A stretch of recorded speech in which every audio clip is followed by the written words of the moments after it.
Salam, kaderli vatandaşlar, sana ben kardeşler. Bugün görüşümüz yani men New York'ta Birleşmiş Milletler Kuraması'nın önünde, Birleşmiş Milletler Kuraması'nın binasının önünde şu bir ödüm tüketmekçi, sizin bu isteyenler bir tamamen yolu parası olan tam. Bugünkü benim tüketim, bizim vatandaşlarımız Türkiye'den Türkmenistan'a ekstradisiya edilen ve edilmekçi bulunan bizim vatandaşlarımız, bizim aktivistlerimiz, bizim jurnalistlerimiz, yani derine o işini götüren jurnalistimiz bir hata eden Merdan Muhammedov, Umida Bikcanova, Ferhat Durduyev, Rusya'dan oğlanıp kaçılan oğlanlar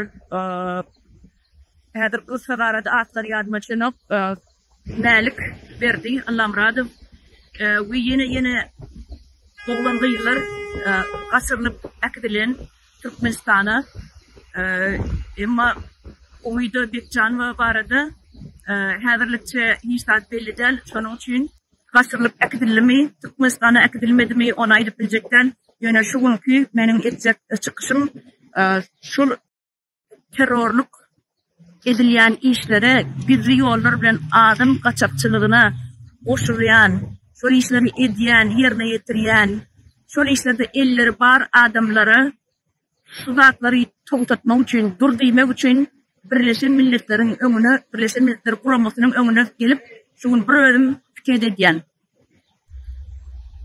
Salam kaderli vatandaşlar, salam mehruan izleyiciler. Bugün görüşümüz yani. Men New York'ta Birleşmiş Milletler Kuraması'nın önünde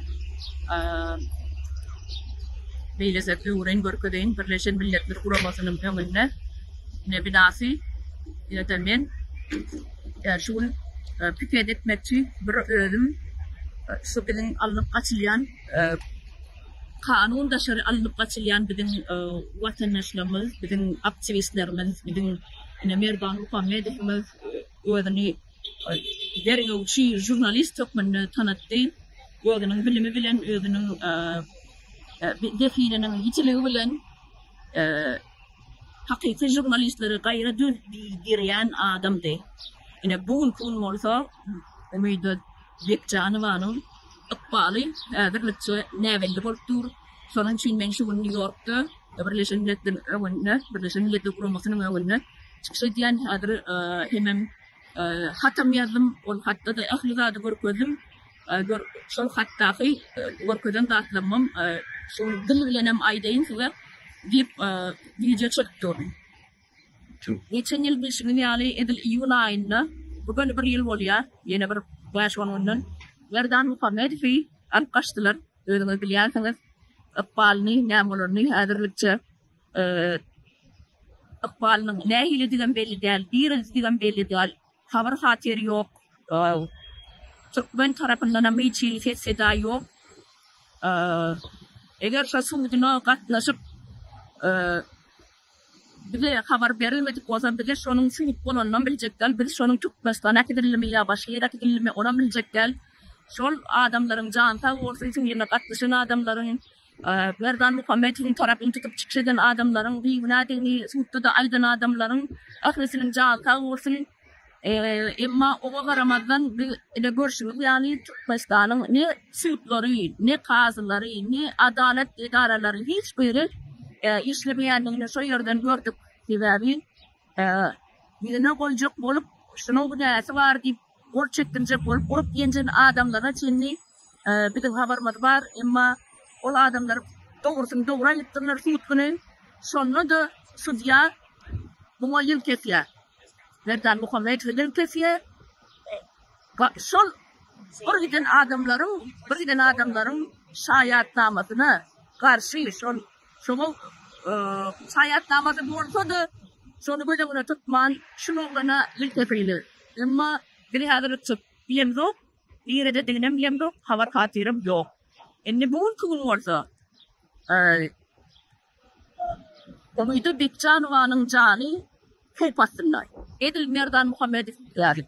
Yönetine bu ikisi değil. Başka da bir neçe oğlanı da tutumlu. Onu atlarını sanasam, bilyen yadımı düşenlerini sanasam, melik yerdi, Allah muradı, Rusya'dan alınıp kaçınlı. Onam kimin kanavulen, onam jurnalistlik atlanıryan, Allah murad, Rahim fun kanavulen, onam yutlaması göz kanalına var, bir korkulersiniz. Menden başka hiç kimler yoktu diye. Allah murad fun, meligu, nerede, düğünü adresin telefon, menden başka bilen yoktu diye. Neyse, yutnama şol. Şimdi bu obran tutulanda, ben şunun advokatının fundan ben verdim. O ettiler, çıktılar, benzini, diller bilmem ekranı çıkıp ödü dili bilen aitti. Ben şu funları beriyen, kim yine de kömür demeyecek ise, şulungusunun arda yazacak ise, tutturacak, bastıracak, yok ettirecek ise, ben kömür ediyen, funumuzun durumu yok deyip ödü çıksaydı aitti. Ondan ben toslamı yok, ödü kanalına doğru. Sonra ben nedir, İngilizce'ne dair verecek. Tabi kabir yalan şeyi, kezzaptı, fake opozisyonerler, Birleşen Milletler Kuruması'na da, bu amcan hakikatleri koruyan idarelerin başlıklarına da, bizim ideyan çıkışlarının hemmesini, bunların ideyanatları terörizmin iyisi geliyor, bunlar terörizme çağrışı diye dünyayı tercüme edip veriptirler, yanlış tercüme edip veriptirler. Onun için ben nedir, bunu İngilizce'ne dair geçecek. Şol Allah murad rahim şol adam kaçakçılığında, şol human trafficking şundaklarda elinin vardığını ayırıp verecek. Onun Kanada'nın, Çek Respublikası'nın, Çekya'nın, ehli devlet idarelerinin adamlarına, Amerika'da yerleşen Kanada'nın konsolluğuna, pasolosluğuna, ilçhanasına, Çekya'nın ilçhanasının işgarlarına izlenip aydan, şol adamının ediyen pıttıbıcurluklarını, şolor yani adam kaçakçılığına, finans ve kömök ediyenlerini şolora yatladasını ediyor. Şolor çok mani surette şol adamın ediyen kanun daşarı ediyen işlerini şolor yani adam kaçakçılıktır. Kanunsuz bir kanun adam kaçakçılığını, milyonlardan adamın kaçırıp alıp gidiyen şol işlerine koşulyanlığı, finans ve kömök ediyenliği var da, ol idarelere yok manhat yanmalı. Oy bilsinler kimin neymiş ediyenliği. Yine bir gün ediyenliği atlamadı, tersine tercüme edikleri, şol adamları bitten taşlaştırmak için katıcan eden adamlar var. Onu ve şol insan hakikatleri koruyan kurumaların başlıklarının dilinden estik. Bu yağdayı kaçınatını devam etmeli. Kaçın buna, kim buna dur değmeli. Evet. Neşi biçara, naçar, genan maşgala. Şu genan maşgalanı toğlap, bir yıl, 2 yıl yarı idra düşüp toğlap, ahiri durvanlığa kabatlap, tuttuk ettiler. Kadir bunun ıkbali sonra katırına dur. Ne belli. Şunun için men şu yerde, şunu yitirmedilen oğlan kıyıların hak hukuklarını korumak için New York'a geldim. Buraya da bir nefik ödediyen. Şimdi şu işlerde elleri var adamlar. Yani adam deyip aydasımam gelen yok ama adamlar demeli oluyor. İki yurdun arasında bulup geçen vakalar kanun arkası, kanunun dışında edilen işler yine şu ülkenin şubatları getirdi. Öyle aralarından öyle hükümet dikbatlanır yani. Türkmenin öyle hükümet dikbatlanır yani adamlarının. Türkiye'nin hem şolar yani öyle hükümet dikbatlanır yani içeri dışarı işler ministerlikleri bilen Türkmenistan'ın dışarı işler ministerliklerinin ediyen pıttıpıcurlukları yine şu ülkenin kanun dışarı adam alıp kaçmaklık bunlar için bir adeti bir da yürürlü. İnansak da şeyle görüyen olsanız ne? Şu plakatlarda görürsünüz yani hem de diyadılanlar. Erdoğan'ın Türkmenler bizim bilen kanımız birdir, canımız birdir, adımız hamiyamız, sökümüz birdir diyen adam bugün kun şuryalı ici, naçar, binaların oğlanları tutsa edip Türkmenistan'ın eline veriyorlar. Yani oğlum aydınlar, kökümüz bir, kanımız bir, dinimiz bir, dilimiz bir diyen adam ekranlara çıkıp gürlep diyen adam bu ülkün aydan sözlerini yuttu. Bu ülkün aydan sözlerini idine kaytarıp aldı. Yani için sebebi görüyorsunuz gaz nevit adamların insanın canından, insanın ıkbalından has değerli oluştur. Şunlar için, şunlar yani adamlar için insandan gazın nevitin bunlar için has ahal oluştur, has zerur oluştur. Nedir men size iyiliğin ki tarafından görkeveyin Birleşen Milletler Kuruması'nın ne binası görünüyordur size.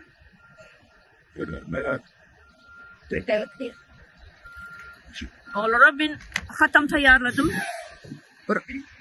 Bu hatam tayarladım. İngiliz dilinde. Ona nedir onlara konuşacak entip. Oy onların çare vursunlar. Seyirde ehlidat yazılan nemeler bolup geçýäni şu biçare adamların hiç gorusuz adamların akbalynyň Türkmenistana baranna türmelerde çürüjek diýip. Şolary fizikte zorluk görjek diýip. Yitirmediljek diýip, türmelerde yitirmediljek diýip barada ehlidaty şu hatda görkezdim. Başlan vatandaşlar İnsanın böyle niye küçüğüm burası olan son maşinler ilak geçip diyorlar çağır tarafın gitti vak atlarım yardım için aksuat bilen varsa son komentarlarda yazarsınız salavanın dayıların atlarını kimler tutulup alıp gidilen olsa ama beni bilenim beni şu kısmını has bol tanıyan sonun için şu yördemin şu Türkmenistan'ın kim olanı da Türkmenistan'ın vatandaşları Ödleri biyuna, şol akılın oğlanlıyla hemmeten biyuna. Hiçbirim terörizme çağırış eden adamlar gel. Hiçbirim yara kalıp planını öldürüp planını tekinlemedin. Konyalık vurumun hiç satın edilmedi. Hırma edilen vurumlarım ekranına. Şu duyduğun eden vurumların bari ekranına. Ömediydi. Türkmenistan'ın konstitusiyonu tercih edipler geç. Türkmenistan'ın cinayet kodekslerini bir halka öz dili bilen, Türkmen dili bilen düşünürüp verdi. Halkın gözünü açmak istedi. Sebebi kanunu bilmeyen halk